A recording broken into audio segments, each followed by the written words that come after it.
UCC लागू हो रहा है, अय्याशी का अड्डा बंद हो रहा है, 4 बीवी 40 बच्चे गजवा हिंद ये बंद हो रहा है, इसीलिए नहीं कर रहे हैं ये लोग। आप समझने की कोशिश नहीं कर रहे। ये अवैध जो जगह थी ना, इनको बोला गया था कि भैया खाली कर दो, खाली कर दो, खाली नहीं कर रहे। वहां पत्थर भर दिया, वहां असला भर दिया, वहां बारूद भर दिया। तुमने राम मंदिर छीना था हमसे, मस्जिद बना दी उसके ऊपर, बाबरी मस्जिद। कौन था बाबर? एक भाई यहाँ कह रहा था वो छक्का था, बिल्कुल छक्का था। ऐसा आदमी जो भिखारियों से पैसे लूट लेता हो, बाबर, पता आपको?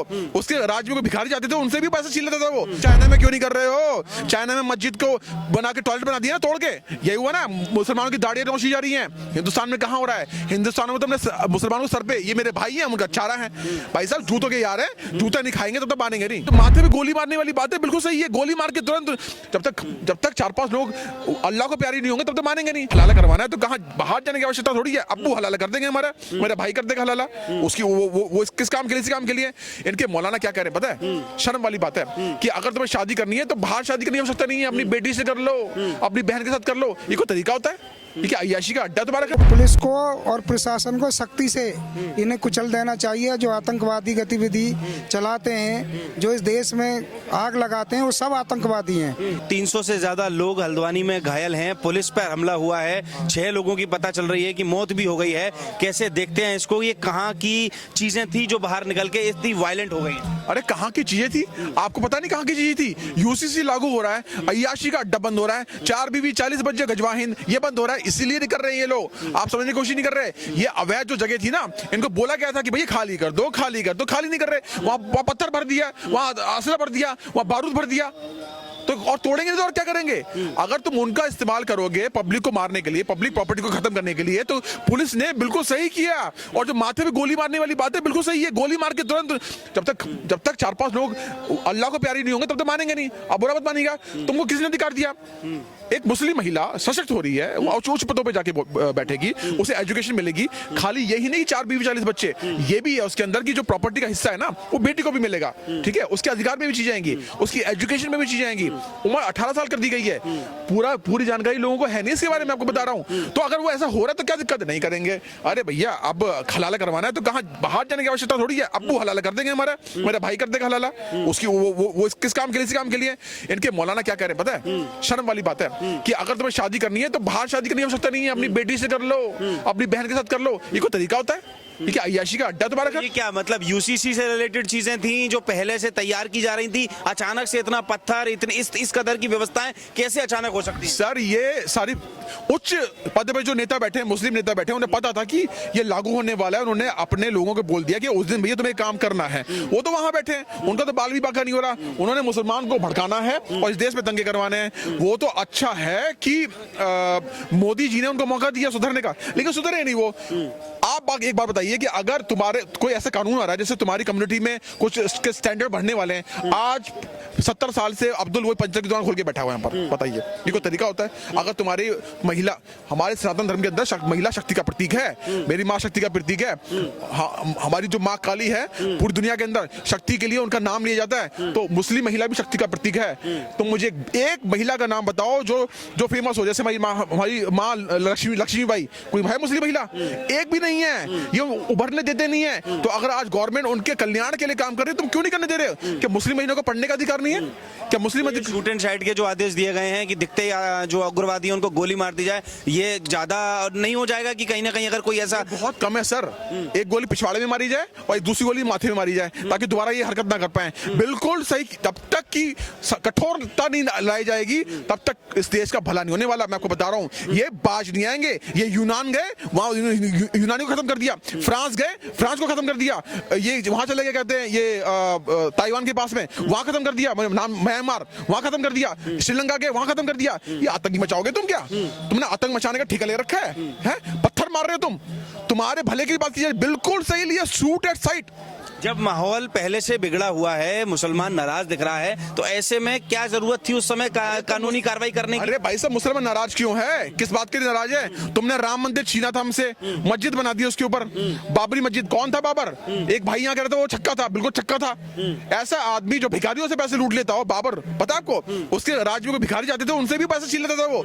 उसके नाम पे तुमने मस्जिद बनाई, और वो मस्जिद अगर शरणार्थियों के पास वापस आ गई, कोर्ट के द्वारा आई। 500 साल लगे किसी हिंदू ने कोई मैस मैसेकर किया, कोई हत्याकांड किया है हिंदू मुसलमानों का कि तुमने हमारी मस्जिद हमारी मंदिर छीन लिए हैं तो हम तुम्हें मार दें? नहीं, हिंदू स्वयं विष्णु है, कोर्ट के द्वारा लिया हुआ है। शाहबानों की तरह कोर्ट का फैसला बदल नहीं दिया। तो ये इसी बात की चिढ़ है। कोई मुस्लिम प्रताड़ित नहीं है भाई साहब, बिल्कुल प्रताड़ित नहीं है। 70 साल तक तुम्हारी गवर्नमेंट थी ना, क्यों तुमने उनको पढ़ने नहीं दिया? आज पंचर क्यों लगा रहा है अब्दुल? बताइए, आप बताइए। पुताई से ज्यादा लोग घायल हैं, पुलिस कर्मियों पर हमला हुआ है और ये मामला एक बड़ा मामला बन सकता है देश में। पुलिस वालों तुम कर क्या रहे हो? सीधा इनको हूरों के पास पहुंचाओ। हूरें वेट कर रही हैं ऊपर, सच के बैठी हुई हैं कि कब हमारे लोग आएंगे, हम उनके साथ नाचेंगे। क्यों नहीं कर रहे तुम? सीधा इनको वहां भेजो। नहीं भेज रहे ना, देखो मोदी जी को संज्ञान लेना पड़ेगा। मोदी जी तो सॉफ्ट होके मत चलिए। आपकी अच्छी बातें सुनने वाले नहीं है।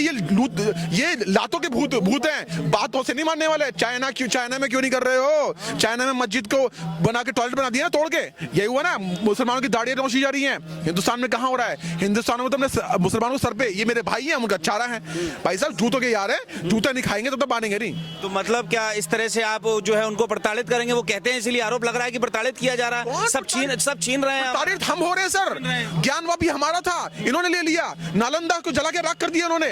ये राम मंदिर वहां मस्जिद बना के रख दी है। 370 के आड़ में अपनी बीवियां छोड़ जाओ और ये कश्मीर खाली कर दो। प्रताड़ित हम हुए हैं भाई साहब, और हमने चुपचाप से सहा है। हमने कभी हथियार नहीं उठाए। हिंदू हथियार नहीं उठाता। अगर मजबूर करोगे तो जवाब दे दिया जाएगा कोर्ट के द्वारा। उसके बाद भी हम कोई गलत काम नहीं करेंगे भाई साहब। इससे ज्यादा सहिष्णु कौन होगा पूरी दुनिया में? सनातनी से सहिष्णु कोई नहीं है। लेकिन अब बर्दाश्त नहीं किया जाएगा। तुम्हारी बहन ज्ञानव्यापी वाले मामले में भी मुसलमान जो पक्ष है, जो न्याय के लिए लड़ रहा है, वो भी कह रहा है कि तुम्हारी ताकत है, तुम छीन लो। तुम तो छीनने पे आ गए हो। छीना कहाँ भाई साहब? चुपचाप से हमने कोर्ट के द्वारा लिया है। छीनना तो ये होता है कि आपने सीधा पूरा कश्मीर पे रातों रात हमला कर दिया। क्यों हमला कर दिया? वो 2 कौड़ी का मोहम्मद मुफ्ती सईद, उसको गृह मंत्री बनाया गया। उसने रातों रात ये काम किया, पूरा खाली हो गया कश्मीर। कैसे खाली हुआ? तुमने ताकत किया। मोदी जी ने क्या बोला कि भैया तुम्हें जो चाहिए कोर्ट के द्वारा ले लो। तो मोदी जी ने कोर्ट के द्वारा मंदिर लिया है, अभी हमला करके दे लिया हुआ है। समझ रहे हो ना? 7 दिन का समय था, उसको तो 7 दिन में भी इंप्लीमेंट कर सकते थे उस पे तुरंत। अब अंधेरे में रात को क्यों पूजा करा दी गई? तो अरे तो मंदिर था, तो मंदिर में पूजा नहीं हुई तो नमाज पढ़ी जाएगी। हमारा पंडित वहां जाके पूजा करेगा। बिल्कुल सही हुआ, बिल्कुल गलत नहीं हुआ। अगर तुम्हारा फैसला आता तो तुम क्या करते? तुम वहां जाके वहां गेट बंद कर देते, हिंदुओं की एंट्री बंद कर देते। यही करते ना? तो बिल्कुल सही हुआ। और आने वाले समय में जो हिंदू के मंदिर तोड़े गए वो सारे कोर्ट के द्वारा छीन ले जाएंगे। तुमने जो करना कर लेना। और इस प्रकरण को, हल्द्वानी के प्रकरण को, अगर ये बड़ा हो गया, किसी में गोली सच में मार दी गई, और अगर दंगे भड़के तो क्या करेंगे? कोई दंगा वंगा नहीं भड़केगा, कोई दंगा नहीं भड़केगा। ये समझ चुके हैं। जहां 4-5 लोग अल्लाह को प्यारे हो गए, कहां प्यारे हो गए? अल्लाह को प्यारे हो गए या 72 के पास पहुंच गए, फिर नहीं करने वाले ये कुछ नहीं कर पाएंगे। कैसे देख रहे हैं इस प्रकरण को? हल्द्वानी में जो हुआ है, 300 से ज्यादा लोग घायल हैं, जिसमें पुलिस भी है और प्रशासन भी है। देखो, पुलिस को और प्रशासन को सख्ती से इन्हें कुचल देना चाहिए। जो आतंकवादी गतिविधि चलाते हैं, जो इस देश में आग लगाते हैं, वो सब आतंकवादी हैं। उनका निर्दयता पूर्वक दमन कर देना चाहिए, उन्हें उड़ा देना चाहिए गोली से। और इतनी कार्रवाई, अगर ये 100 भी मरे, 200 भी मरे, 500 भी मरे आतंकवादी, तो मार देना चाहिए इनको। क्योंकि किसी के घरों में आग लगाना, गाड़ियों में आग लगाना, ये सारे आतंकवादी है। और इन आतंकवादियों का निर्दयता पूर्वक दमन कर देना ही चाहिए। एक तौकीर रजा है, उसका भी दमन कर देना चाहिए। उसके जो कह तो रहे तौकीर रजा के पीछे नहीं हटेंगे अगर ऐसा शूट एंड साइड करते। वो आतंकवादी है, और ऐसे आतंकवादियों को अगर इस देश के पर खतरा बनेंगे, चाहे वो 1 करोड़ हो या 10 करोड़ हो, अगर 20 करोड़ भी हो, अगर इन आतंकवादियों को मारना हो तो मारना चाहिए, चाहे कोई हो। सूत्रों से पता चल रहा है कि वहां पर जो है वो बांग्लादेशी और PFI का भी संरक्षण कहीं ना कहीं उन लोगों को मिल रहा है। वो तो है ही है, रोहिंग्या और बांग्लादेशी तो करा रहे हैं यहाँ पर। जो इस देश में आतंकवाद जो मचा रहे हैं, ये जो बाहरी शक्तियां हैं, जो यहाँ पर घुसपैठिए हैं, वही तो मचा रहे हैं। घुसपैठिए वही करवा रहे हैं। और उनको जो समर्थन कौन कर रहा है? जो आप तौकीर रजा जैसे आतंकवादी हैं, और भी कई आतंकवादी हैं जो इन्हें पैसा भी देते हैं। और यहाँ का जो कानून बनाया कांग्रेस ने, नेहरू ने, हमारे सनातन हिंदुओं के खिलाफ जो कानून बनाया कि जो मंदिर से पैसा आएगा वो जो है, जो अजान देने वालों को बांटा जाएगा। तो यही तो वो हो रहा है कि हमारा ही पैसा और अजान वालों को दिया जाता है और वही फिर हमारे खिलाफ जो है का गोली चलावे, हमारी गाड़ियों में आग दें, हमारे घरों में आग दें, तो ये तो बर्दाश्त से बाहर है। इंतजामिया कमेटी जो ज्ञानव्यापी प्रकरण को देख रहे हैं, उनके मुख्य जो देखरेख कर रहे हैं, उन्होंने कहा है कि हिंदू चाहता है या हिंदू पक्ष चाहता है कि उनको पड़ोस के 3 मस्जिदें दे दी जाएं, हम ऐसे नहीं देंगे, आपकी ताकत है तो आप छीन लीजिए। जो कानून छीनेगा, अगर वो कानून के खिलाफ चलेंगे तो उनका भी जो है ऐसा ही बुरा हाल हो जाएगा कि जो याद करेंगे वो कानून। सुप्रीम कोर्ट है, कानून भी आपका है, सब कुछ आप ही का है, आप छीन लो, आप जो है आपकी ताकत है। उनका विश्वास ही नहीं है कोर्ट में। उन्हें जो अच्छा लगे, जो उनके अनुसार चले, तो उसे मान, फिर वो दुहाई देते हैं कोर्ट की, अदालत की, कि अदालत पे हमें विश्वास है। जैसे ही उनके खिलाफ जो आता है कोई भी जो का मुकदमा या उनके खिलाफ कोई केस जाता है, तो वो संविधान को फिर नहीं मानते हैं। संविधान जब तक मानते हैं जब तक कि उनके फेवर में कोई बात आ जाए, तब तो ठीक है संविधान, और अगर उनके खिलाफ चली जाए कोई बात तो संविधान को नहीं मानते और नहीं मानेंगे, इसमें कोई संदेह नहीं है। कहना है कि 3 नहीं 30,000 का टारगेट है, आप एक भी मस्जिद जो है रहने नहीं देंगे इस तरह से। अरे जो मस्जिद मंदिर के ऊपर बनाई गई है वो संवैधानिक रूप से कह रहे हैं यहाँ पे कुछ था ही नहीं और 1993 तक में पूजा कभी हुई ही नहीं। अरे सबूत दिखा रहे हैं। कौन से सबूत? ये सरकारी डिपार्टमेंट से ऊपर है क्या? सरकारी कर्मचारी से ऊपर है क्या? ये मानते हैं ये सबसे ऊपर है। ये भारत को भारत देश नहीं मानते, ये संविधान को संविधान नहीं मानते। इन्हें सब सरिया चाहिए। अरे मोदी जी ने सरिया दे दो, इन्हें सरिया चाहिए। सरिया ऐसा देना कि फिर कुछ मांग ना पाए। सरिये के हिसाब से इनका हिसाब होना चाहिए। हाथ से चोरी करेगा हाथ काट दिया जाए, बलात्कार करेगा कुछ वो काट दिया जाए, अगर शहीद से कुछ और काम करता है वो खत्म कर दिया जाए। इनको सरिया चाहिए और मोदी जी को सरिया दे देना चाहिए। भाई साहब, बिना सरिया के मानेंगे नहीं ये लोग। ये अगर जहां पे इनको ये दिखता है कि प्रताड़ित हो रहे हैं तो वहां कहते हैं ये संविधान की बात करते हैं। जहां इनको ये दिखता है कि हमारी महिलाओं के साथ हम शादी नहीं कर पा रहे, वहां इनको सरिया दिखता है। तो इसके पीछे बिल्कुल कठोर नियम के साथ पालन करना चाहिए, चाहे वह हिंदू हो या मुसलमान हो या सिख हो। खाली मुस्लिमों की बात नहीं है। अगर एक हिंदू भी दंगा कर रहा है तो उसको भी पूरा हक है मोदी जी को सजा देने का। उत्तराखंड के साथ साथ उत्तर प्रदेश में भी अलर्ट कर दिया गया है। हो सकता है कि यहाँ पर भी कुछ इस तरीके की गतिविधि हो जाए। हो ही नहीं सकती। बाबा बैठे हैं वहां पर, अब बाबा के पास क्या है? बुलडोजर। अब बुलडोजर कर देगा 1 मिनट में, तो वो यूपी में ना कर पाएगा कुछ भी। बाबा वहां बैठा हो, बटन दबाएगा, खत्म, खेल खत्म। तो किस तरह से देख रहे हैं, मतलब अगर ज्ञानव्यापी में भी अगर इस तरीके की बातें भड़केंगी तो फिर किस तरह से देखी जाएगी? अरे भाई साहब, ये यूपी है, ये तेलंगाना नहीं है या तमिलनाडु नहीं है जहां बम धमाके हो जाएं। बाबा 2 मिनट में पेस्ट टाइट करना जानता है, वो ऐसे टाइट करेगा भी ढिलाई हो गई नहीं। अगर बाबा ने जिसका पेस्ट टाइट कर दिया, अभी किया था ना कोशिश, गिर गया घर तुम्हारा, ये वहां गलती से भी नहीं कर सकते यूपी के अंदर, क्योंकि हमारा योगी जो है वो सबका साथ सबका विकास करने की बात करते हैं। वो मुस्लिम भी योगी जी के पास जाते हैं। मुस्लिम पक्ष तो नहीं मान रहा कि सबका साथ, वो कह रहे हैं कि अत्याचार हो रहा है और आपकी हुकूमत है तो आप हमसे मान रहे हैं, पर जो आतंकवादी प्रवृत्ति के वो नहीं मानते। मुसलमान मानते हैं, कोई दिक्कत नहीं है। जो आतंकवादी इस देश में गजवाए हिंद लाना चाहते हैं, इस देश को तबाह करना चाहते हैं, वो नहीं मानते, क्योंकि गजवाए हिंद वाले भी बहुत हैं इस देश के अंदर। और जो अच्छे राष्ट्रवादी मुसलमान हैं वो सब कानून को मानेंगे और मानना ही पड़ेगा।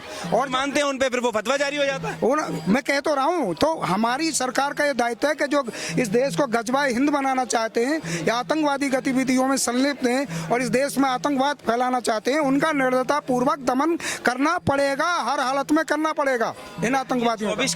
24 के चुनाव की वजह से ही तो ये सब नहीं हो रहा है कहीं ना कहीं, कि हिंदुओं को खुश करने की कोशिश हो रही है। मेरे भाई 24 का कुछ नहीं, वो भी 24 था जब 1948 में देश का विभाजन हुआ था, जब देश में कलकत्ता में मोपला दंगे हुए थे जिसमें लाखों हिंदुओं का कत्लेआम किया था। क्या वो भी चुनाव था उस समय भी? वो इतनी साजिश के तहत हिंदुओं का कत्लेआम किया गया, हथियारों से जो है लैस होकर के। उन्हें हिंदू कम्युनिटी को पता भी नहीं था कि तुम्हारे साथ क्या होने वाला है, और रात रात में दंगे करके हजारों हिंदुओं को कत्लेआम कर दिया, मार दिया गया मोपला में। क्या जब चुनाव थे क्या? ये तो इनकी साजिश है। ये पूरी दुनिया में ही ये जो इस्लामी आतंकवादी हैं, जो 72 हूरों का जो सपना देख रखा है जिन्होंने, कि तुम्हें 72 हूर मिलेंगी, 150-45 फुट ऊंची सुरंगें मिलेंगी, तुम्हें वो हूरें मिलेंगी, तो और दूध और शहद की नदियां बह रही हैं, अंगूरों की बेलें लटक रही हैं। इन्हें ऐसे ऐसे झूठे सपने दिखाए जाते हैं और इन्हें आतंकवादी बनाने के लिए प्रोत्साहित किया जाता है। जब तक अगर इस देश में से मदरसे बंद हो जाएंगे, आतंकवाद पूरी तरह से खत्म हो जाएगा। परंतु देश का दुर्भाग्य देखो, इंदिरा गांधी ने यहाँ पर सेकुलर जो शब्द जोड़ दिया, वो इस देश के लिए सबसे खतरा हो रहा है। और ये इतना खतरनाक जो है का ये है जो इन्होंने जो इंदिरा गांधी लेके आई थी कम्युनिस्ट, ये ऐसे जो है का सेकुलर शब्द को बहुत ही खतरनाक है। इसे खत्म करना पड़ेगा। हमारे संविधान निर्माता नहीं कर सकते थे, नहीं किया, वो जानते थे, परंतु इंदिरा गांधी को हमेशा वोट बैंक की राजनीति चाहिए थी। वो एक विशेष वर्ग का, क्योंकि थोक के भाव घेरते हैं मुसलमान वोट, क्योंकि वो ने अपनी तरक्की से, अपने बिजनेस से कोई लेना देना नहीं है। जो इस देश के खिलाफ काम करेगा, इस देश में विध्वंसक कार्रवाई करेगा, मुसलमान उसे वोट देता है। सारी समस्या ये है उनके वोटों। क्या लग रहा है 2024 में? 2024 में तो मोदी जी आ रहे हैं, भारी बहुमत से आएंगे। इस भारत की जनता सनातनी, चाहे जो इस देश में सनातनी और राष्ट्रवादी मुसलमान हैं और राष्ट्रवादी ईसाई हैं, सिख हैं, सब जो है का मोदी जी के साथ हैं और भारत भारी बहुमत से जो है मोदी सरकार को जिताएंगे, भारी बहुमत से जिताएंगे। और ये जो मंदिर मस्जिद हो रहा है उसका क्या करेंगे? मंदिर मस्जिद तो कानून अपना काम कर रहा है, कानून में मुकदमा। योगी जी तो सदन में खुद कह रहे हैं कि अभी तो नंदी जी ने अपना रूप दिखाया है, फिर जो है श्री कृष्ण लीला करेंगे, तो मतलब स्पष्ट कर रहे हैं वो कानून के द्वारा, कानून कर, क्योंकि साक्ष्य, तो साक्ष्यों को क्या मिटाया जा सकता है? जब उसमें साक्ष्य मिल रहे हैं तो इसमें कोई ये इतिहास कह रहा है? इसमें तो इतिहास कह रहा है, सारे कहाँ है जो जितने भी वो दिखाए जा रहे हैं सबूत हैं, सबूत अपने मुंह से बोल रहे योगी जी के इस बयान से लोग भड़केंगे नहीं? क्या लग रहा था सदन में अगर स्पष्ट रूप से ये कह देना कि नंदी जी अभी अपना रूप दिखाया है, उसके बाद जो है कृष्ण जी लीला करेंगे? अरे तो इसका अर्थ कुछ और निकालिए, अर्थ का अनर्थ कर लीजिए। मोदी योगी जी ने कुछ और बात कही है, कुछ और मतलब निकाल रहे हैं आप, समझिए। आपने इससे पहले क्या बोला था कि खुश कर रहे हैं। मोदी जी ने सबको खुश किया भाई। 2018 तक पूरे भारत में बिजली दे दी। ये किसको दी? सोच के दी कि मुसलमान को नहीं दूंगा या हिंदू को नहीं दूंगा। 2.5 लाख रुपए मकान के दिए, किसको सोच के दिए? हिंदू मुसलमान, खाली हिंदू को दूंगा? उन्होंने सबको दिए भाई साहब, हिंदू को भी दिया, मुसलमान को भी दिया, टॉयलेट बना के दिए, वो हिंदू को भी दिया, मुसलमान को भी। मैं जिम्स हॉस्पिटल जा रहा हूँ, अभी गया था मैं पीछे, वहां पे मैंने देखा वहां पर 30% से ज्यादा मुसलमान वहां पर अपना इलाज करा रहा है। और वहां इतना हाईटेक बना दिया भाई साहब, एप्लीकेशन से आप टोकन लीजिए, आपको लाइन में नहीं लगना पड़ता, इतना हाईटेक कर दिया है। ये वही अस्पताल है जिसको मायावती ने बनवाया था। एक तरफ अनाज दे रहे हैं, दूसरी तरफ मस्जिद छीन ले रहे हैं। एक तरफ अनाज देंगे और सुन लीजिए, एक तरफ अनाज देंगे और दूसरी तरफ आतंकवादी को सिखा देंगे कि किस प्रकार से देश में रहना है, समझे ना? और 2 चांटे मार के। अभी मोदी जी तो खुश होकर दे रहे हैं, मोदी जी को दुखी मत करना। अगर दुखी कर दिया ना तो पेश बहुत तेजी से टाइट करते हैं मोदी जी। योगी जी से ज्यादा तेज कर देंगे और वो कभी टाइट ही, कभी ढीला होगा ही नहीं। कैसे देख रहे हैं आप? मैं बिल्कुल ये ठीक कह रहे हैं। देखो बात ऐसी है कि उत्तर प्रदेश में मुसलमान 19 है, परंतु उन्हें जो सरकारी योजना का फायदा दिया जा रहा है 35% दिया जा रहा है, यानी दोगुना दिया जा रहा है। ये आंकड़े हैं, ये मैं नहीं कह रहा। और सबसे ज्यादा जो मकान जो दिए जा रहे हैं वो मुसलमानों को ही दिए जा रहे हैं, इसमें कोई संदेह नहीं। गरीब जो सही है और कानून के हिसाब से जितनी योजना सरकारी चल रही है, सबसे ज्यादा फायदा ही मुसलमानों को दिया जा रहा है। परंतु जो आतंकवादी गतिविधियों में संलिप्त होंगे, इस देश के कानून को नहीं मानेंगे, इस देश के संविधान को चैलेंज देंगे, तो उनके खिलाफ कठोर से कठोर कार्रवाई भी की जाएगी। तो मतलब ये है कि आप लोग तानाशाही रवैया जो है दिखाएंगे और कहेंगे कि हम तानाशाह हैं। अरे पत्रकार महोदय, समझ नहीं आ रहा तुम इतनी तरफदारी क्यों कर रहे हो उन लोगों की? आतंकवादी तरफदारी क्यों कर रहे हैं आप? मुझे तो लगा ऐसे कर रहे हैं आप। ऐसे मत कीजिए, ये देश खत्म हो जाएगा। मोदी जी ने जो भी कर रहे हैं, मैं नहीं, जो तो सुनाई देता है, जो सवाल आते हैं वो सवाल नहीं। आपसे तो तानाशाही की बात कर रहे हैं। मोदी जी ने किसका मास मर्डर करवाया? नेहरू जी ने करवा दिया था, 35A के नाम पे करवा दिया था, 370 के नाम पे करवा दिया था। और इंदिरा गांधी ने क्या कराया था? सिखों की हत्या करवा दी, उनके मरने के बाद उनके बेटे ने, और संतों पे गोली चलाई। मोदी जी बेचारे कितने सीधे साधे हैं। वो सबका विकास की बात कर रहे हैं, विकास करना चाहते नहीं है। अरे अब्दुल कलाम बनो भाई, इरफान खान बनो, तारिक फतेह बनो। तुम आतंकवादी क्यों बनना चाहते हो? 3000 रुपए की बेल्ट पहन ली और कहीं जाके फट गए। ये इनके नेता नहीं यही सिखा रहे हैं। अरे उनको क्यों एजुकेशन नहीं दे रहे सर? हमें अच्छा लगा एक पुलिस वाला यहाँ पर मुसलमान खड़ा हुआ है, एक फौजी में मुसलमान खड़ा हुआ है। एक मुसलमान फौजी का नाम पता है? जहांगीर, पता है ना? देशभक्त था वो। सलाम है मुझे ऐसे मुसलमान पे जो अपनी जान न्यौछावर करके देश की रक्षा करता है। ये उसको ऐसा नहीं बनाएंगे। ये देश के अंदर गजवा हिंद करना है। कांग्रेस जो है सर, मैं आपके कैमरे पहली बार बोल रहा हूं, मैंने अभी तक बोली बात नहीं है।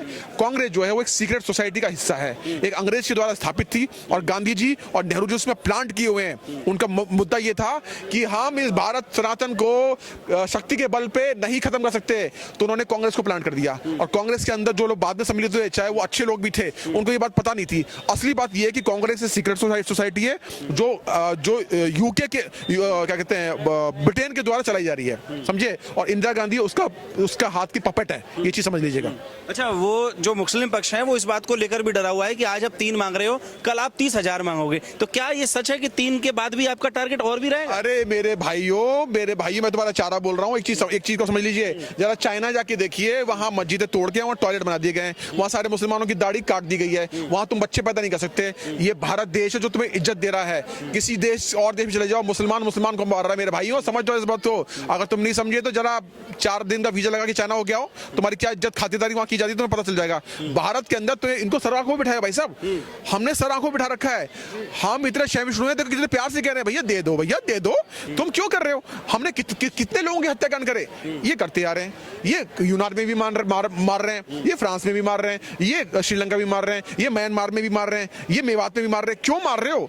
कुछ नहीं हो पाएगा। इस समय तुम्हारा विकास करने के लिए तुम्हारा पैगंबर मोदी आ चुका है। 1 मिनट और मैं बताऊं, सऊदी अरब ने खुद 300 मस्जिद गिराई हैं। क्या वो मुसलमान कंट्री नहीं है क्या? और देखो यहाँ इस देश में तो मुसलमानों को तबलीगी जमात होती है, जबकि वहाँ का जो राजा है वो सलमान खुद कह रहा है कि ये तबलीगी जमात है, ये आतंकवाद का पहला घर है, पहली सीढ़ी है, तो तबलीगी जमात है। यहाँ तो इतनी छूट दी जा रही है कि तबलीगी जमात की जा रही है। यहाँ आते हैं, यहाँ लेक्चर देते हैं, भाषण देते हैं, और तबलीगी जमात पर रोक भी नहीं है। सऊदी अरब ने तो रोक लगा दी है ना, तो उसके लिए तो इनकी औकात है नहीं यहाँ के कठमुल्लाओं को, क्योंकि ज्यादा छूट मिल रही है, ज्यादा पैसा मिल रहा है और सरकारी सुविधाओं का ज्यादा लाभ ले रहे हैं, फिर भी यहाँ आतंकवादी गतिविधियों में संलिप्त हैं और आतंकवाद को बढ़ावा देते हैं। यूपी में और ज्ञानव्यापी को लेकर तो हल्द्वानी जैसा माहौल नहीं बन जाए? नहीं, जो अगर कोशिश करी तो कानून उन्हें कठोर दंड देगा। अगर कानून के खिलाफ जाएंगे तो कानून निसंदेह उन्हें कुचल देगा। अगर उन्होंने कानून को तोड़ने का दुस्साहस किया, कानून को अपने हाथ में लेने की कोशिश की, तो कानून उन्हें अच्छी तरह से जानता है, उन्हें दंड देना। उत्तराखंड के हल्द्वानी में हुई घटना के बाद ये लोगों की प्रतिक्रिया थी जो आपने सुनी। आप देख रहे हैं द न्यूज़पेपर में हूं राहुल शर्मा, कैमरे के पीछे हैं विवेक।